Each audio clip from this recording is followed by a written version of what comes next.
So we have decided to issue warrants in this case today.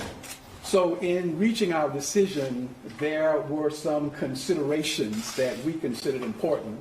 And one of the things that we noted from our evaluation was that Mr. Brooks, on the night of this incident, was calm, he was cordial, and really displayed a cooperative nature.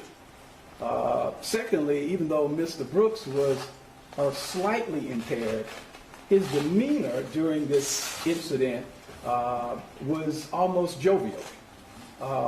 Also, we noted that he received many instructions from the Atlanta officers, and he was asked many questions.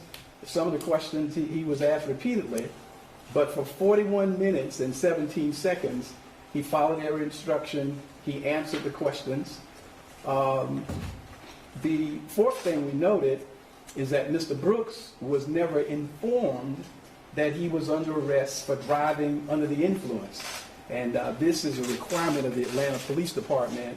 When one is charged with DUI, the Atlanta Police Department's own procedures require that that person is informed immediately that they are under arrest. And then he was grabbed from the rear by Officer Rolfe, who made an attempt to physically restrain him after the 41-minute and 17-second discussion. We concluded and considered it as one of our important considerations that Mr. Brooks never presented himself as a threat. Now, this is another important consideration that we discovered as we evaluated this case. Once Mr. Brooks was shot, there is an Atlanta policy that requires that the officers have to provide timely medical attention to Mr. Brooks or to anyone who is injured. But after Mr. Brooks was shot, for some period of 2 minutes and 12 seconds, there was no medical attention applied to Mr. Brooks.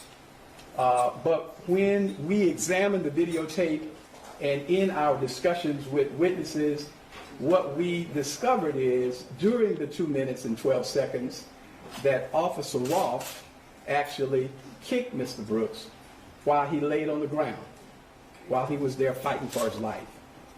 Secondly, from the videotape, we were able to see that the other officer, Officer Brosnan, actually stood on Mr. Brooks's shoulders while he was there struggling for his life.